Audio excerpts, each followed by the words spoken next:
Sejam bem-vindos ao Naturalmente Ansioso, um podcast onde partilhamos histórias relacionadas com a ansiedade. Podem ouvir este e outros episódios no SoundCloud, Spotify e Apple Podcasts, todas as quartas a partir das 10 da manhã e na Rádio Voz de Alenquer, todas as quintas às 8 da noite. E se gostarem, subscrevam o podcast, bem como a playlist Música para Ansiosos no Spotify. Obrigado e um abraço. Então, olá António. Olá, Tiago. Já estamos a gravar. Bem-vindo a este espaço, ao Naturalmente Ansioso. Deixa-me felicitar-te por quereres participar e quereres contar um pouco da tua história e daquilo que te deixa ansioso e também por seres um ouvinte do podcast. Antes de mais, gostava de te perguntar, ou seja, dar-te a conhecer esta plateia, quem és tu, de onde vens e o que fazes da vida? Eu chamo António, tenho 34 anos, vivo no Porto e o que faço da vida sou arquiteto de profissão. Incrível! Ou seja, mais ou menos. É um trabalho que gera muita pressão e lá está, muita ansiedade. Ok. E assim como nota introdutória, acho que é importante dizer que eu, para a ansiedade, já fiz. Eu até costumo dizer assim, então de brincadeira, que gostava de recuperar o dinheiro que já gastei para tentar tratar a minha ansiedade, porque acho que conseguia fazer assim umas férias bem generosas. A sério? Sim. Isto engloba não só terapia, medicação, livros, tudo um pouco. E ao longo de vários anos, né? Não foi tudo assim de repente. Ok. Mas pronto. Ok, então mas vamos por aí. Como é que isso começou? Isso começou mais ou menos em 2003. Okay. Mais ou menos não, eu acho que posso mesmo afirmar que foi em 2003. Eu estava no secundário e na altura eu estava a tirar um curso profissional e foi quando comecei a sentir realmente aquilo que era a pressão do trabalho, que já não eram aqueles trabalhos académicos mais simples, já tinham um rigor, maior rigor e era necessário muita dedicação e uma inteligência emocional também que na altura não tinha. Uhum.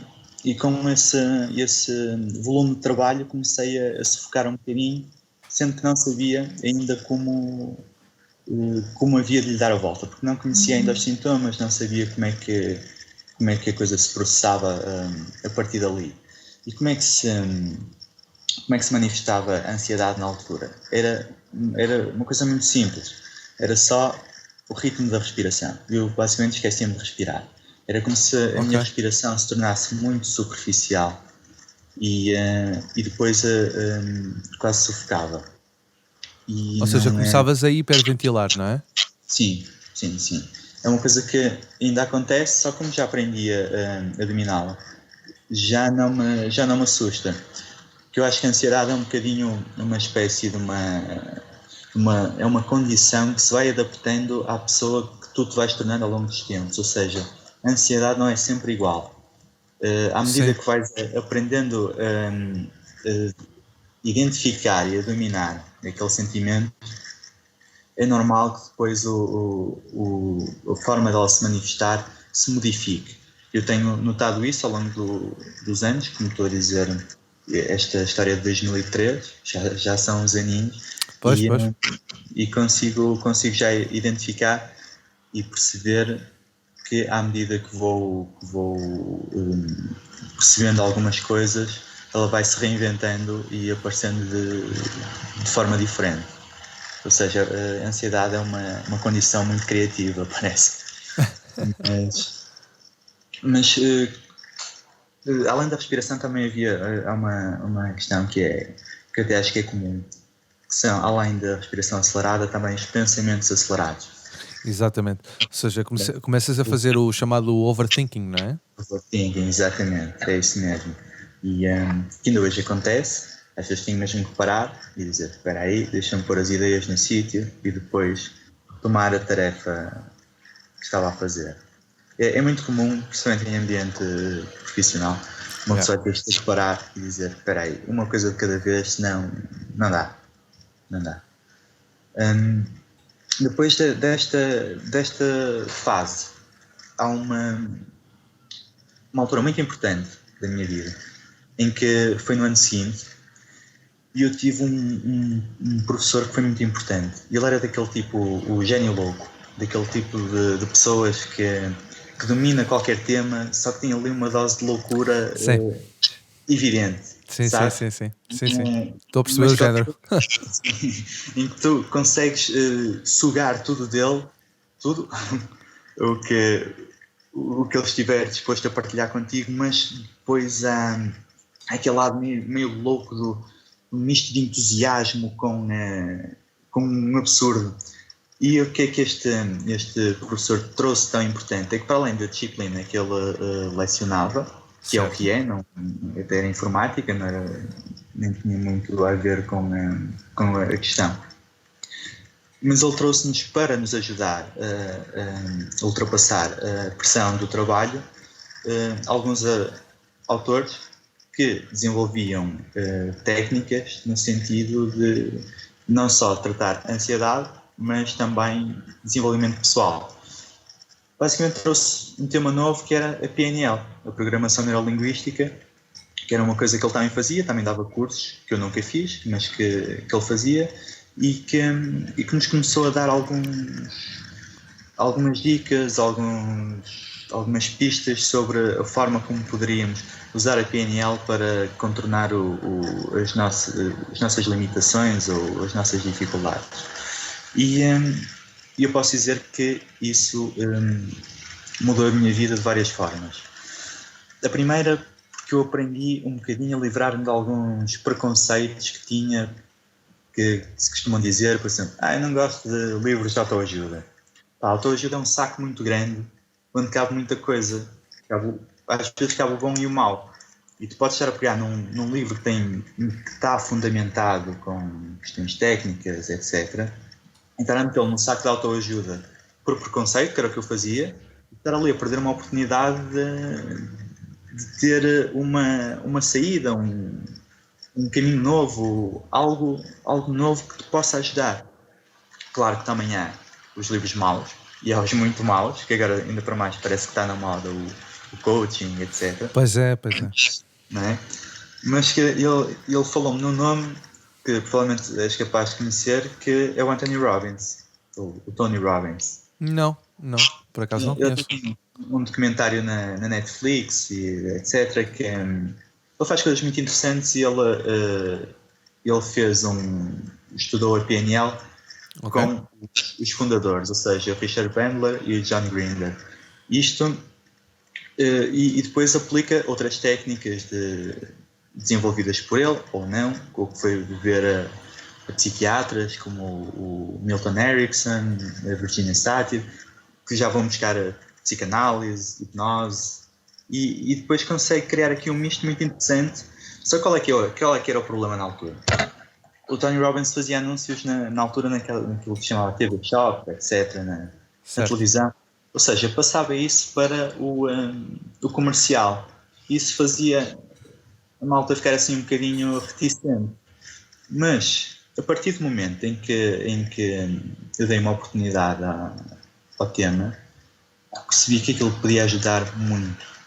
E não era aprender tudo. Era o que dizia esse professor, era aprende uma coisa e usa. Isto faz toda a diferença. Porque se perceberes, por exemplo, se pensares um bocadinho, quem sou eu? Normalmente as pessoas têm tendência a dizer o que é que não são. O que é que tu queres da vida? Eu só não queria ser infeliz, ou algo assim muito vago. Sim, mas o que é que queres concretamente? E aqui já temos alguma dificuldade em entrar no tema. E aí é que estamos a ir realmente à ferida, onde as coisas estão. E então, uma coisa que foi muito importante que eu aprendi nesta altura era definir quais eram os meus valores e as minhas crenças. Se eu estava a ter uma dificuldade, uma limitação naquele período, havia qualquer coisa que eu estava a contar a mim próprio para me impedir de ir mais além. Ou seja, eu não estou a fazer isto porque não sou capaz. Porque isto já me aconteceu, eu até sei que não me vou dar bem com isto. Isto é uma crença, que ele diz, uma crença limitadora, que tira os recursos para conseguires ir em frente de uma forma com sucesso. E é basicamente, mas tens que pôr tudo num papel. Isto é muito importante, passar tudo para o papel, para perceberes o que é que estás a contar a ti próprio, qual é que é o problema, o que é que ele te está a fazer contigo, o que é que qual é a história diferente que podes contar a ti próprio para seguir em frente. E isso, nesta primeira fase, foi muito importante. Ok. Eu vou até dar aqui um exemplo muito, muito breve. Se puseres num papel, por exemplo, qual é que é o problema? Escreves qual é que é o problema. O que há de tão grande nesse problema? E tens de escrever, desenvolver até onde quiseres. O que é que eu posso fazer para resolver esse problema? E aí já começas a ter soluções. E depois, quando é que eu vou começar a fazer estas atividades para resolver o problema? E aqui já estás a evitar a procrastinação. Já estás a fazer alguma coisa para te ajudar. E isso comigo resultou, porque pode haver quem fique reticente relativamente a este método. Eu sou uma pessoa que procrastina bastante. Sim, eu também, entendo-se. Por exemplo, hoje já devia ter feito mais do que fiz, mas isso são outras coisas. Mas foi muito importante nesta altura, mas claro que passou. Era como eu te dizia, depois esta fase é dominada. Há um novo período da vida em que a ansiedade aparece sempre de uma forma diferente. Fui para a faculdade, tive que lidar com as questões sociais, nova pressão, nova exigência.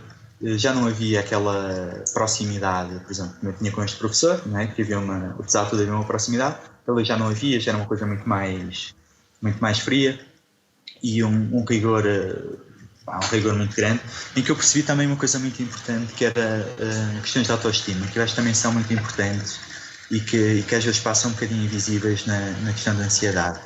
E nós percebermos como é que estamos connosco próprios, e isso nem sempre é muito racional. E eu acho que às vezes até é um bocadinho emocional, porque traz-nos muita coisa da infância, daquilo que nos disseram, daquilo que nos fizeram acreditar que nós éramos, que nem sempre é verdade. Nós pegamos nas coisas e acreditamos naquilo, não é naquilo que queremos, fazemos uma espécie de... é como uma digestão. Há coisas que são digeridas de uma forma mais fácil que outra. É verdade. E depois vem vem a altura dos namoros falhados, das paixões, etc., que também uma pessoa na altura não tem a experiência necessária para lidar com isso. Isso cria, além de ansiedade, também te faz acreditar em coisas que não são verdade. Ou seja, novamente, o sistema de crenças que fica outra vez todo baralhado, e é necessário voltar a perceber o que é que eu estou a contar a mim próprio para me sentir assim por causa deste acontecimento. E pronto, esta foi basicamente a parte inicial. E tu tu chegaste a ter a ansiedade social, ou seja, quando foste para a faculdade? Eu não ia à praxe, mas não ia aos jantares, não ia aos eventos, mas nunca tive dificuldade em relacionar-me com as pessoas. Com as pessoas, ok. Eu ainda hoje, por exemplo, quando tenho um jantar, nunca me apetece ir. Estou em casa, estou com as minhas coisas, não me apetece ir. E depois chego e estou ótimo, estou bem, estou com os meus amigos, estou com as pessoas de quem eu gosto. Exatamente. Às vezes é só aquele pensamento de tipo, não te apetece, exato, estás só no teu momento, não é? Estás só a ter o teu momento, mas depois quando até acabas por ir, pensas, vale a pena, não é? Sim. Ainda até fui ao cinema, fui sozinho. E eu pensava que tinha um bilhete para a sessão das 7h30 e era para das 9h30. E eu estive a um passo de ir para casa. Tipo, pensei, que se lixe. E depois, não, ok, já tenho o bilhete e tudo. Claro. Era, ainda para nós era fixe. Era o filme do Aleixo, ainda ia distrair um bocadinho. E acho que fiz bem, combater um bocadinho essa ansiedade. Mas depois há aqui uma altura que também é decisiva, que é o meu primeiro ataque de pânico. É isso Em que eu eu te não ia sei. perguntar. Como é que isso foi a nível de ataques de pânico? O primeiro foi em 2007. Eu sei que eu ia para Paredes de Coura no dia seguinte. E era a primeira vez que eu ia para um festival sozinho. Ou seja, porque tinha um bilhete, eu não ia sozinho. Eu ia com pessoas que me iam dar boleia, eu ia acampar com eles, mas não havia ali nenhum compromisso. Eu queria andar à minha vontade, ou seja, ia, mas depois lá andava sozinho. Porque Ok. também há aqui outras questões envolvidas que é, eu gosto de ver os concertos todos, ou seja, às 8 quando abre já lá estou. E então, a malta ainda vai ver um copo ali, ainda vai fazer não Sim, sei o sim, quê. sim, sim, sim, sim, sim. Então, havia essa liberdade. Então, eu ia para Paredes de Cora no dia seguinte, com pouco dinheiro, com meios muito limitados, e começo a sentir uma sensação de sufoco, mas era como se tivesse uma mão no meu pescoço, assim, a fazer alguma pressão sem apertar. Só Ok. como se houvesse uma mão em que eu tinha era dificuldade em respirar, mas respirava, tudo ok. Mas era uma sensação de desconforto, desagradável, que se foi intensificando à medida que eu ia pensando, se eu fico sem ar, e se eu caio aqui para o chão sem ar, se isto é uma coisa grave, se tenho um problema qualquer na garganta, e isto depois parece que ficas ainda mais ansioso com essas possibilidades que são tudo a imaginação e desconhecimento. E depois, um amigo meu passou por minha casa e disse: vou comer ao McDonald's, anda comigo. E eu, estou a sentir isto assim, não sei o quê. Ele desvalorizou. Eu disse: bebe uma cerveja, fica. Descontrai, não sei o quê. Descontrai. Sim. E aquilo fez-me bem, mas depois cheguei a casa e voltei a sentir essa sensação. E cheguei a casa e recordava-me de um amigo meu me ter dito que tinha tido uma sensação idêntica. E eu liguei-lhe, eu falei com ele pelo chat, não me recordo. Acho que até foi assim por chat. E ele, eu sei o que é que estás a sentir, é isto, assim, até tens alguma tensão muscular, maxilar preso e a sensação de sufoco. Eu, sim, é isso mesmo. E pronto, e pensamentos e andar à roda. Eu, sim, exatamente. E ele, a melhor solução é respira, descontrai, pensa que isso não é nada senão ansiedade. E a verdade é que a partir do momento em que eu desliguei e comecei a desvalorizar, aos poucos foi atenuando até se dissolver em quase nada, ou seja, no dia seguinte já não tinha nada. E sempre que tinha essa sensação, desvalorizava, e até que hoje eu acho que ainda sinto, mas como já não lhe dou importância, já não tem valor. Então, mas imagina, tu acabaste por nunca ter um ataque de pânico no seu alto esplendor. Ou seja, em que isso chega a um ponto que rebenta no sentido em que, ou seja, tudo aquilo que tu estás a sentir, ahm, ou seja, cresce, não é? E passa, e tens assim tipo assim uma sensação de morte súbita em que o coração dispara, que as tonturas tipo começam e tu achas que vais desmaiar, que vais morrer. Sim, estive porque eu estava a levar a coisa de uma forma mais ou menos cronológica e vamos dar um salto então aqui à frente e depois voltamos. Ok. Mas no tema dos ataques de pânico, houve uma altura que tive, foi há pouco tempo, foi para coisa de 3 anos, pouco tempo relativamente. Sim. Estava em 2007, pronto. Foi uma coisa que foi quando eu tinha uma gata e tinha muita estimação por aquela gata e descobri um tumor que ela tinha na barriga e era um cancro mamário.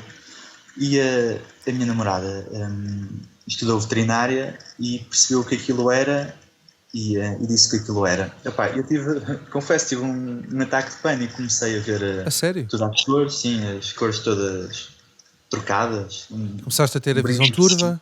Sim, exatamente, visão turva, precisava de me sentar e fui para a casa de banho, sentei-me na beira da banheira, ela veio atrás de mim e deu-me algumas dicas para respirar, para a cabeça entre os joelhos, etc. Mas só me disse que eu tive um ataque de pânico muito depois, tipo 1 ano depois. Eu disse, aquilo que tu tiveste foi um ataque de pânico. E eu, ok, então isto é que é o ataque de pânico no seu máximo esplendor, não é? É, exatamente. Ou seja, aí tive mesmo quase a desmaiar. Porque não sabia muito bem o que é que ia fazer a partir dali, sendo que era uma situação também que não... ou seja, o que é que vou fazer com uma situação que não tem solução? Claro. Isso foi um choque emocional forte. E depois fez tratamentos, a gata ainda durou 1 ano e meio, mas acabou por morrer desse problema. Okay. Mas, lei da vida. Mas pronto, o ataque de pânico foi esse. Que não está, ou seja, se alguém me chegar aqui ao pé de mim, alguém que eu gosto, se é que tem um problema, não é impossível que eu volte a ter essas sensações, porque nunca foi uma coisa que eu aprofundasse. Ou seja, depois a partir dali, eu basicamente respirar, comecei a sentir-me mais capaz de lidar com a situação e nunca fui ali ao cerne da questão. Isso é no futuro voltar a esse tema para ver se consigo resolver comigo próprio. Mas diz-me uma coisa, foi só foi um caso isolado então? Ou voltaste a ter mais tarde? Não, por exemplo, eu já tinha tido uma vez numa aula em que tive que me sentar nas escadas, por causa de uma pressão de faculdade, de entregas, etc. Tive uma vez por causa de um vizinho amigo que me estava a contar uma operação, uma intervenção cirúrgica que tinha feito. Eu fiquei também um bocado em pânico, quase a desmaiar. Mas são casos pontuais e raros, em que eu consigo explicar muito bem de onde é que vem aquela sensação. Ou seja, eu estou a sentir isto por causa disto. Eu acho que no meu caso aquilo que é realmente prejudicial é a ansiedade que eu não sinto. Entendes? Aquela que me bloqueia, que me faz esquecer das coisas, duvidar de mim, às vezes até ser um bocado trapalhão, de estou a fazer as coisas meio... Não estou a perceber que estou ansioso, mas bato com a mão na beira de uma porta, assim... Ok. E essencialmente isto a pequena escala. A grande escala são os bloqueios. É basicamente os bloqueios de... Tu tiveste algum a trabalhar ou não? Assim, em regime de trabalho? Ataque de pânico não, bloqueios sim. Ok. Bloqueios sim. Okay. Duvidei muito de mim e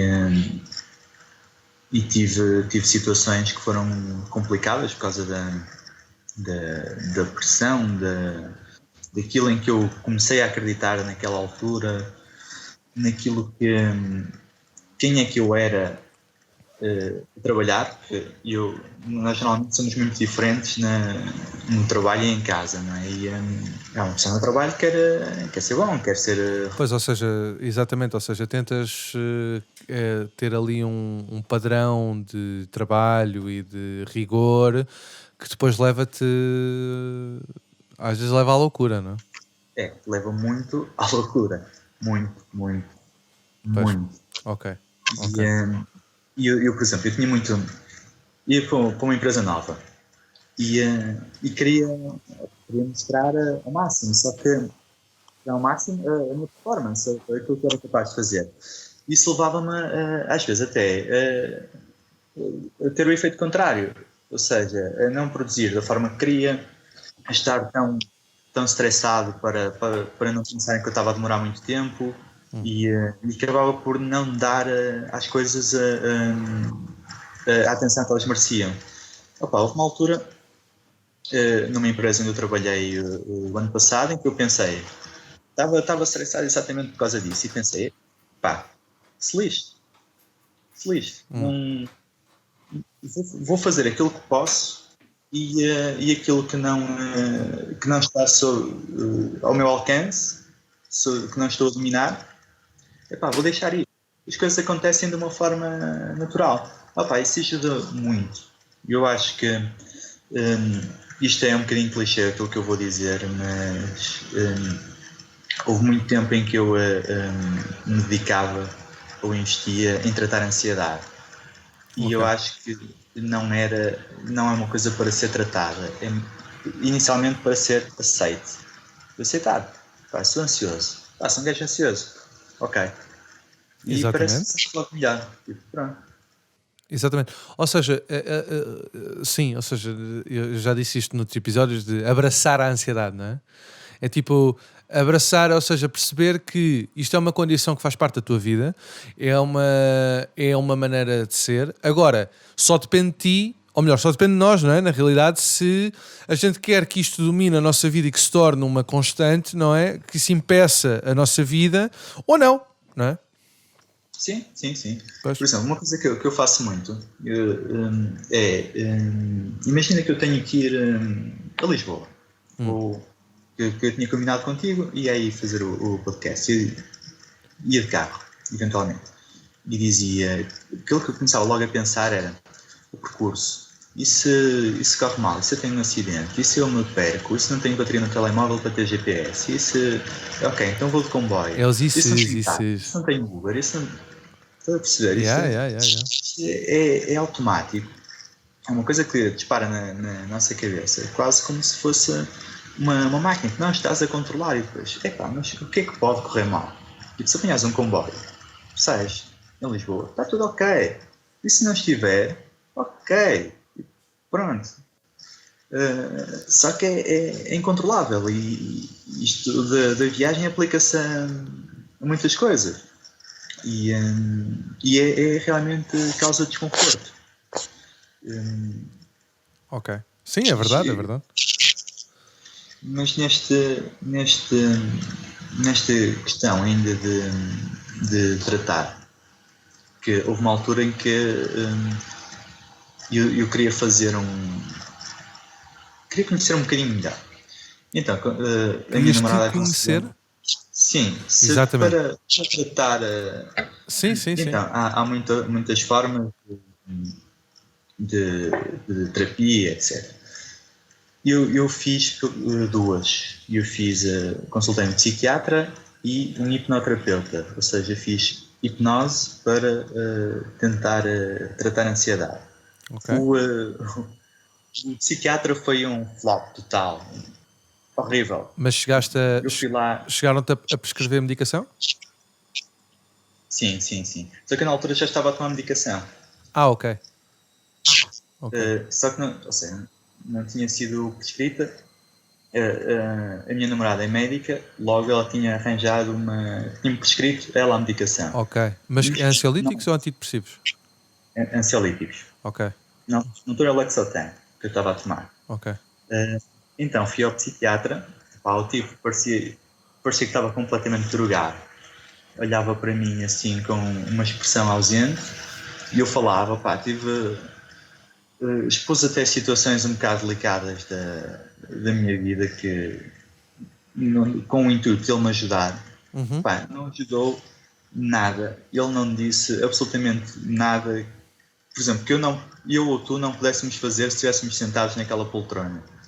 Ok. Foi até que ele me escreveu a medicação que eu já estava a tomar. Mas está a tomar alguma coisa? E eu mostrei-lhe a caixa, estou a tomar isto. E sente-se bem? E eu, sinto. E ele, pronto, então eu vou-lhe passar uma receita para comprar mais Lexotan. E eu, obrigado. Tipo, isso já eu estava a fazer. Ok.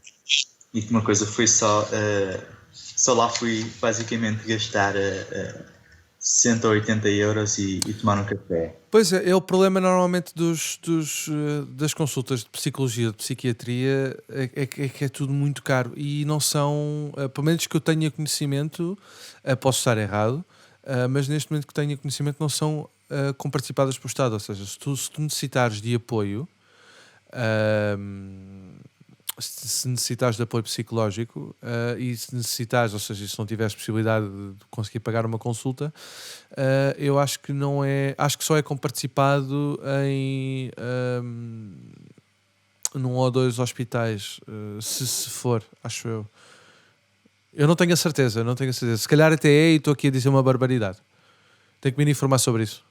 É difícil ter-se uma regularidade, por exemplo, ires mensalmente, porque despender 60 euros, que seja, não Pois sei. é isso, exatamente. Deve rondar este preço, não é um valorizado.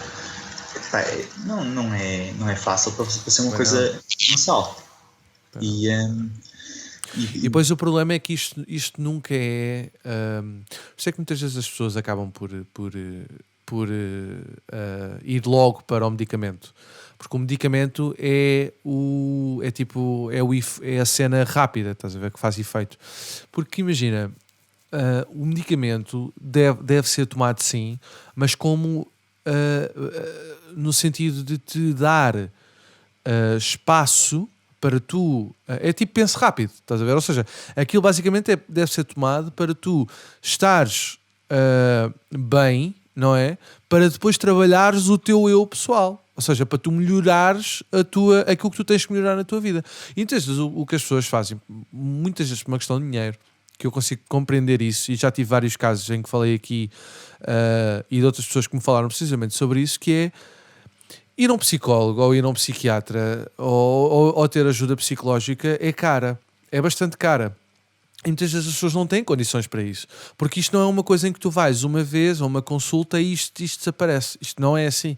São muitos meses de trabalho, ou seja, é um treino pessoal, ok? Exatamente, ou seja, é um treino pessoal, não é uma coisa que tu vais melhorar com o tempo, mas que também não consegues fazer praticamente sozinho se não tiveres uma ajuda médica, ou seja, uma ajuda profissional ou alguém que te guie, não é? E o problema disso muitas vezes é que lá está, ou melhor, o problema disso é mesmo que é muito caro. Pronto, e as pessoas não conseguem suportar isso. Então acabam por, as pessoas vão aos psiquiatras ou vão nomeadamente a médicos de família, e os médicos de família prescrevem ansiolíticos ou antidepressivos. As pessoas têm efeitos imediatos e depois agarram-se a isso. Pronto, e depois acabam por nunca resolver ir ao cerne do problema. Pá, e ficam assim durante anos, e depois ficam agarrados a medicamentos durante anos e anos e anos. Eu não tinha noção. Eu agora, há relativamente pouco tempo, fui fazer umas convidaram-me para ir dar umas conferências em Setúbal, nas escolas, e os miúdos diziam que os pais tomavam Victan há 20 anos. Há 20 anos que os pais estavam agarrados ao Victan. Percebes? Porque na altura ninguém, estas coisas não eram muito trabalhadas, quer dizer, falava-se disto, mas não tinha tanto mediatismo, não tinha tanto espaço social como tem agora. Eu acho que isto também tem muito a ver pelas questões de isto também cresceu devido às redes sociais, devido ao isolamento, devido a uma data de coisas, pronto. Mas apesar disto agora estar a ganhar espaço na sociedade e nos mídias, não é? E toda a gente agora fala das doenças mentais e tudo, para tudo é ansiedade, é tipo, na altura, quando estas coisas falavam, prescrevia-se um ansiolítico e as pessoas ficavam e diziam, olha, vá tomando, pronto. E é o que acontece. Plano, porque quer os ansiolíticos, quer os antidepressivos, a partida é para fazeres um plano de X tempo, Claro! para depois ir reduzindo. Exatamente. E ter um trabalho paralelo, porque senão é basicamente estás a pôr um penso numa ferida. Exato, estás constantemente a pôr um penso numa ferida que nunca vai sarar. Estás a ver? Se tu não perceberes o que é realmente, qual é que é a razão do problema. Pronto. Exatamente, e por isso ainda há situações piores que é quem use outro tipo de coisas, como o álcool, os cigarros, ou coisas que são sim, ou seja, tudo o que cria, tudo o que seja uma adição ou uma dependência é mau.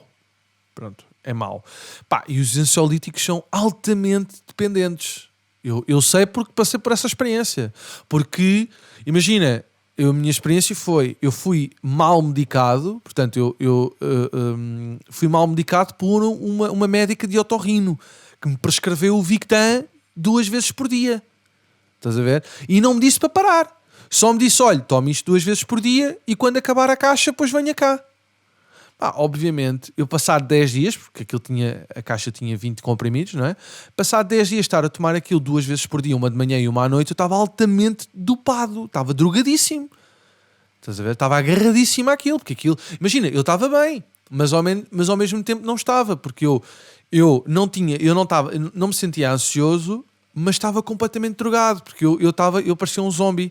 Pronto. E nunca tinha havido sequer uma reflexão sobre aquilo que estava a causar ansiedade, aquilo que estava as possíveis soluções em frente. Era uma médica de otorrino, percebes? Ou seja, era uma médica de otorrino, portanto, porque eu fui lá por causa da questão das tonturas, porque no meu caso o que me afeta muito a nível de ansiedade são as tonturas. Então eu ia lá porque toda a gente me dizia, isso deve ser, porque eu como gravo som, não é? Ou seja, como trabalho com som, constantemente dizia, isso pode ser dos cristais, dos ouvidos e não sei o quê, os cristais devem estar soltos. Pronto. Fui lá, ela viu-me os ouvidos, fiz alguns exames, percebi que estava tudo bem. E é quando ela me disse, olha, expliquei-lhe a história toda, contei-lhe tudo o que tinha acontecido. E ela disse, olha, vá para casa descansar e tome isto. Pronto. E eu tomei aquilo. E ao tomar aquilo, durante 10 dias, esquece, estava tipo drogadíssimo. E dei por mim, eu já contei nisto noutros podcasts, dei por mim a ir à farmácia pedir desesperadamente Victan. Pois, quase comprar droga, não é? Exato. Não, mas é literalmente. Porque imagina, eu não sou nada contra os medicamentos. Nada. Acho que os medicamentos são necessários para conseguirmos ter uma vida... Imagina, quando estamos mesmo mal, estás a ver? Às vezes em pontos de pôr um fim ou pôr em perigo a nossa vida ou a vida dos outros, acho que é muito importante os medicamentos. Mas como um penso rápido. Ou seja, mas com um acompanhamento profissional, não é? Com uma dosagem aconselhada a determinado ou tipo de pessoa, mas com um acompanhamento psicológico ou médico por trás, não é? Porque há muita gente, que eu também venho andar a perceber isto ao longo do tempo, há muita gente que se automedica. Sim. É verdade. Há muita gente que se automedica. Isso não é bom. E não é só isso. Há pessoas, e depois há o oposto, em que dizem não, eu não tomo, eu não quero cá estar a tomar coisas para ansiedade, não sei o quê, eu não quero tomar nada. E depois comem compulsivamente, ou bebem compulsivamente, ou fumam compulsivamente, e isso também é uma resposta à ansiedade. Sim. E é pior, a medicação existe para nos ajudar. Agora, nós devemos usá-la de uma forma consciente. Ter um plano, consultar alguém, procurar ajuda, que é aquela frase chavão que nós usamos muitas vezes, mas não há problema nenhum em procurar, quer seja os amigos para falar, quer seja um profissional qualificado e que nos seja capaz de prescrever um plano de melhoramento com medicação, mas com algo paralelo que nos permita ver o caminho em frente. Eu pelo menos acredito nas coisas dessa forma. Sem dúvida. Depois, relativamente à terapia, é muito importante perceber qual é o tipo de terapia que nós precisamos e dentro de cada terapia saber qual é o terapeuta. A minha segunda experiência foi muito interessante, ajudou. Pois tu, Mas desculpa, pois, isto só para fazer aqui o paralelismo, porque, desculpa interromper-te, porque nós estávamos a falar, nomeadamente, a tua questão com do psiquiatra, que correu mal, e que íamos agora, ou seja, que tu agora vais explicar, porque tiveste a opção, não, procuraste uma terapia de hipnose? Sim, hipnoterapia. Hipnoterapia, exatamente. E como é que isso correu? É assim, dentro da hipnoterapia, da hipnose ou de qualquer outra abordagem, seja assim mais alternativa aos meios tradicionais, eu estava um bocadinho às cegas. Eu escolhi um terapeuta que tinha a sua abordagem. Havia coisas que eu concordava, havia coisas que eu não concordava. E eu tive um compromisso com ele, que era, logo na primeira sessão, que era aquilo que eu pudesse eventualmente saber, deixar à porta. Porque para não ir já com não criares opiniões, uma perspectiva, não é? Ou uma perspectiva, Exato. não, criares uma ideia pré-datada. Exatamente. Ou seja, os exercícios podiam ser diferentes, mas o princípio era o mesmo. Fizemos alguns, bastantes. Era uma pessoa extremamente séria, mas havia ali algum esoterismo envolvido que não me agradava. Das energias e não sei o quê. Eu não acho muita graça a esse tipo de abordagem. Okay. Mas o lado de meditação, de usar esse tipo de exercícios que pressupõe o visualizar uma situação em que te colocas num contexto completamente diferente, fazes uma dissociação, ou seja, isto é muito interessante. Até recomendo quem se interessar pelo tema a pesquisar um bocadinho mais essas questões da dissociação, de veres do lado de fora e tentares perceber como é que tu estás realmente inserido naquele meio, e imaginar aquilo que está a acontecer a partir de uma outra perspectiva. Isto é muito, muito importante e continua-me a ajudar. Só que ali naquelas consultas eu estava um bocadinho, mesmo que estivesse a tentar deixar as coisas à porta, estava com aquela sensação de, mas eu já tentei isto, tipo, isto é o que eu faço desde 2004, basicamente, desde que tive o primeiro contacto com a PNL, e conseguimos ir chegar a alguns sítios interessantes, mas houve uma altura, uma sessão que nós normalmente marcávamos, no final da sessão, marcávamos a sessão seguinte. E houve uma altura em que ele me disse, agora não vamos marcar mais nenhuma sessão, porque agora preciso que o António vá e viva, faça estas coisas que teve aqui a aprender. E eu percebi um bocadinho, ok, já não sabes até que me has de fazer. Que eu percebo, tenho alguma... Acho que sou muito racional, excessivamente racional. E havia coisas em que em que eu percebia e deixava transparecer um bocadinho aquilo que ele estava a tentar fazer. E acho que isso deixou também um bocadinho, se calhar, inseguro. Mas eu apoio totalmente a terapia, e a hipnoterapia é interessantíssima. Agora, quando eu fui fazer hipnoterapia, a minha ideia era fazer uma espécie de regressão. Era fazer uma regressão para perceber o que é que estava mal lá atrás, para conseguir resolver no presente. Isto é muito, muito, muito difícil, perceber-se o que é que causou. Podes ter medo de água porque uma vez tentaste afogar, mas às vezes pensas mais um bocadinho, e dessa vez que estiveste quase a afogar, por isso tentaste, dessa vez que estiveste quase a afogar, se calhar já tinhas medo de água. Isso às vezes pensa, então de onde é que vem o meu medo pela água? Isto às vezes são coisas que vêm da infância, aquilo que nos remete um bocadinho para o início da nossa conversa, aquilo que nos fazem acreditar quando ainda não temos os filtros necessários As nossas crenças, não é? Exatamente, as nossas crenças. Por isso recomendo também. Funcionou contigo? Ou seja, este tipo de terapia funcionou para ti? Funcionou, não me curou, mas funcionou. Mas lá está, isto não é uma coisa para curar, é para ir desenvolvendo.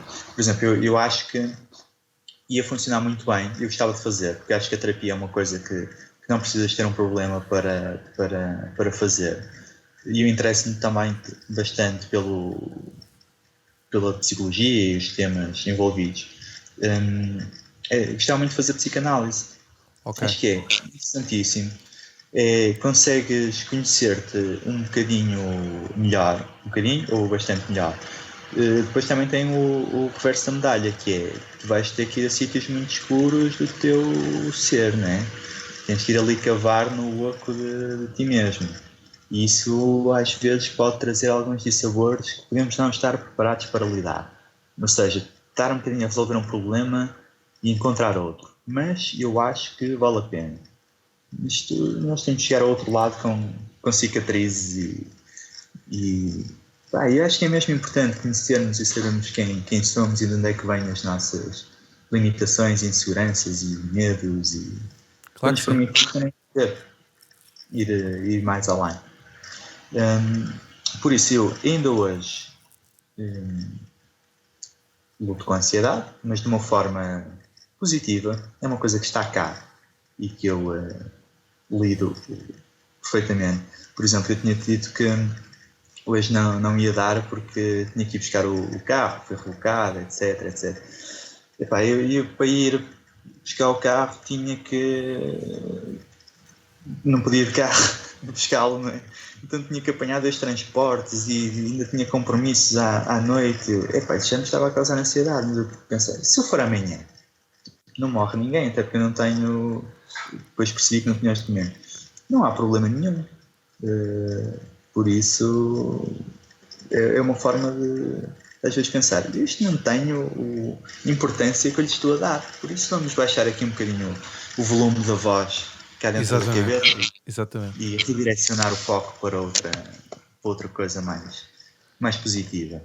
Portanto, isso é muito importante. Foco. Diz-me uma coisa, é isso, ou seja, na realidade eu acho que tu acabaste mais ou menos por responder à pergunta que eu te iria fazer, que é como é que tu lidas com o problema hoje em dia. Ou seja, é muito na despreocupação, não é? Eu tento descomplicar, acima de tudo eu tento descomplicar.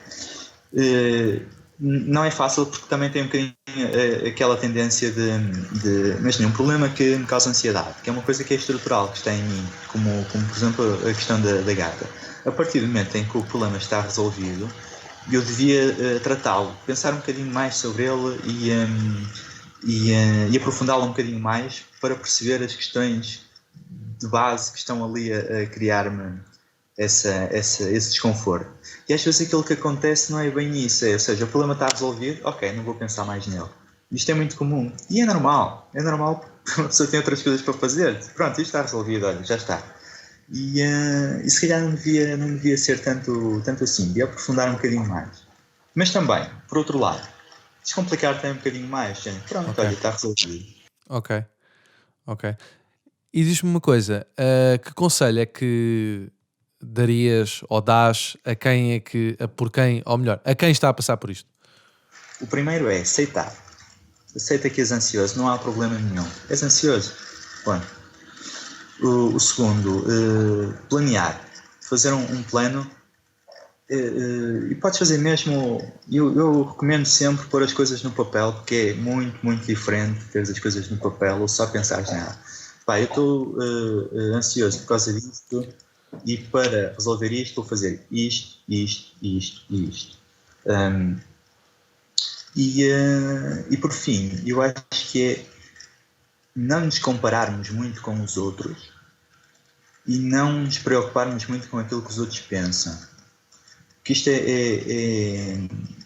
eu acho que é realmente importante, porque muitas vezes a ansiedade no trabalho às vezes não é só porque tu não estás a conseguir fazer as coisas direito. É porque há pessoas que estão a fazer aquilo direito ao teu lado. Ok. Entende? E é um bocadinho por aí. Ou eu sou ansioso e a pessoa que está ao meu lado não é. É, provavelmente também é. Só que ou se manifesta de uma forma diferente, ou ele usa uma máscara diferente, ou tem uma técnica diferente para lidar com a ansiedade dele.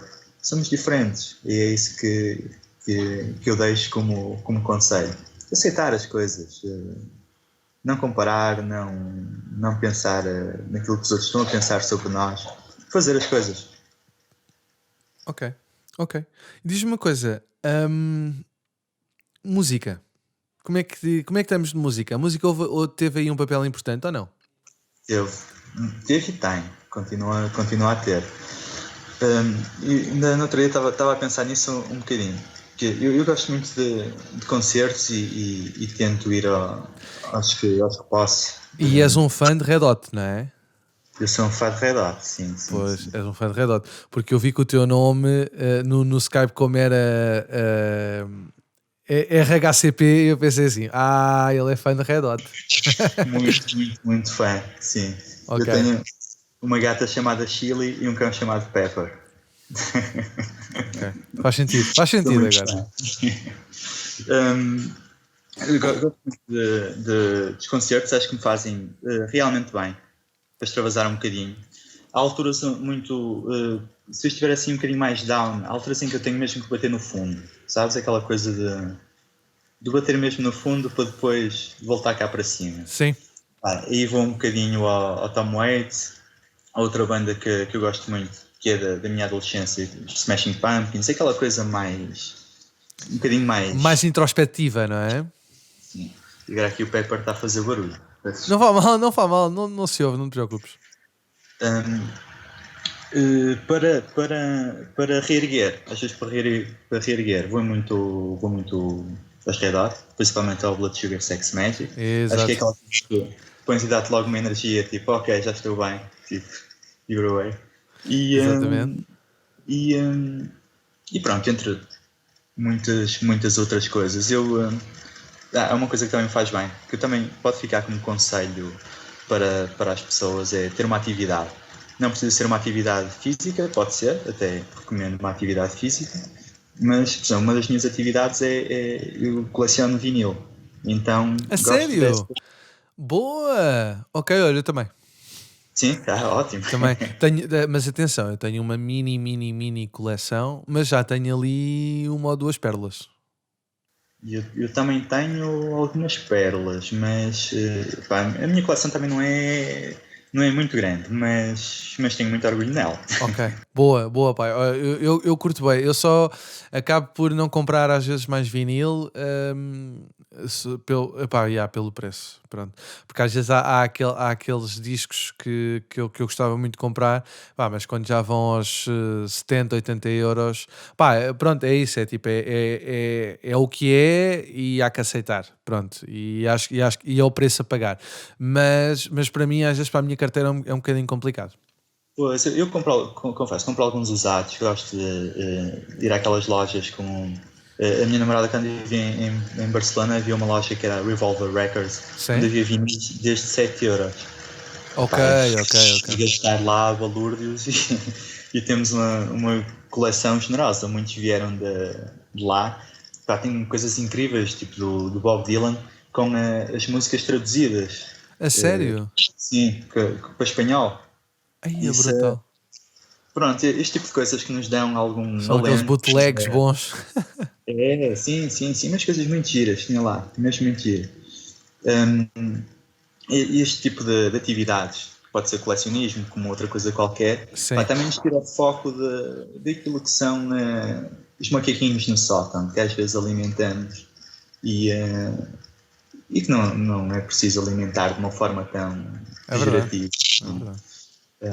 Por isso, este é o papel que a música continua a ter em mim e acho ótimo. Ainda bem. Pronto, e vai continuar. Já percebi que vai continuar, que tu és uma pessoa que gosta bastante de música. E eu, por acaso, eu ia-te perguntar, a dada altura, tu agora estavas a falar disso dos concertos e não sei o quê, tu nunca passaste mal em concertos? É porque normalmente é onde eu passo, onde me custava mais, quando tinha ataques de pânico ou de crises de ansiedade, normalmente era onde me gostava mesmo mais era a ver concertos, porque era aquilo que eu queria mesmo ver e acabava por muitas vezes vir-me embora porque não conseguia, não aguentava. Não, aquilo que acontece é a ansiedade antes dos concertos. Pois, eu também. Eu fazia toda uma preparação. Imagina, quando eu sabia que ia ver o concerto, uma semana antes eu já estava a pensar: e se eu vou, e se não vou, e se vou ter um ataque de pânico, se não vou ter um ataque de pânico, como é que vai ser? Eu vou cair ali, ninguém vai estar lá para me ajudar, e depois eu vou estar sozinho. E blá, blá, blá. Sim, sim. Não, mas a minha ansiedade vem mais se eu não chego a tempo e eu quero muito aquele concerto, estou à espera dele há meses. E, por exemplo, este ano, no Alive, Sim. fui ver os Smashing Pumpkins. E a minha namorada saía do trabalho às 4 da tarde. Ou seja, 4 da tarde para chegar a Lisboa é apertado. Ok, tenho que ir de avião. E se o voo atrasa. E depois ainda tenho que ir ao hotel. E assim, pá, tudo isto me causou imensa ansiedade. Ok. Eu estava sempre, estás tão tenso, porquê? Eu quero ver os Smashing Pumpkins, quero ver do início, quero ver todo. E cheguei lá cedíssimo. Pronto, ok, estou aqui. Onde é que é a cerveja? Yeah. Ok. Ok. Mas houve uma situação também que foi. Isso foi muito importante até para perceber que. Para descomplicar. Porque eu ia ao Rock in Rio. Sim, ia ao Rock in Rio ver Muse. E estava com pouquíssimo dinheiro. E tínhamos atestado o depósito do carro com 20 euros cada um. E tínhamos 60 euros. Sim. O depósito cheio. Íamos para o Rock in Rio. E o carro avariou em Grijó, que é aqui em Vila Nova de Gaia, e teve que ser rebocado. Por isso, aquilo que eu fiz foi aquilo do início, aquelas dicas do início. Qual é que é o problema? O problema é que eu não vou ver Muse. Ok, o que é tão grande? Nada, é só isto. Qual é a pior coisa que pode acontecer? Pá, é perder o dinheiro do bilhete e vê-los da próxima vez. E vocês tipo, não deu-vos assim um boost de loucura e meteram-se num comboio e vieram para baixo? Não tínhamos dinheiro. Pois porque vocês investiram todo o dinheiro no carro, não é? Ou seja, Não era todo, mas eu devia ter mais 20 euros, qualquer coisa assim. O dono do carro telefonou uma tia, ela foi com o reboque e emprestou-nos o carro dela. Só que ela disse: cuidado que o carro foi importado, ainda não está legalizado. sim. E era um Beetle descapotável. Ou seja, à vinda para cá, nós só temos o carro descapotável uma vez, vamos abrir a capota e fomos multados. A GNR não foi por causa da capota, estávamos a dar muita cana, Pois. a GNR não está, pronto, ele não está legalizado, vou ter que lhe passar um auto e pronto. E são estas histórias que há para contar. Depois Depois há histórias para contar. Sim. Por isso, nos concertos, a minha ansiedade é sempre: epá, se eu quero muito ver esta banda, se não chega a tempo. Ou se tem um problema qualquer pelo caminho e não consegui chegar de todo. E felizmente tudo se tem resolvido nesse sentido. Por isso, muitas vezes, quem sofre mais que o necessário, sofre mais que o necessário. É uma frase chavão, mas que acho que é boa para rematar. Ok. Olha, António, muito obrigado por esta conversa. Obrigado, Tiago, por dizer. Gostei muito. Pronto, já fiquei a perceber um bocadinho mais sobre terapia comportamento. Não, como é que é? Agora esqueci-me do nome. Programação neurolinguística. Exatamente, programação neurolinguística. Exatamente. E vou pesquisar sobre isso. E fica a dica também para quem nos ouvir, para pesquisarem um bocadinho, que é giro. Há muita coisa no YouTube, há muitos livros, consegue-se arranjar a documentação com alguma facilidade e vale a pena, vale mesmo a pena. Ok. Por Eu isso- vou pesquisar sobre isso. Pronto. Ok. Olha, mais uma vez, muito obrigado. Obrigado. E pronto, desejo as melhoras as melhoras quer dizer a continuação de uma vida saudável e com pouca ansiedade.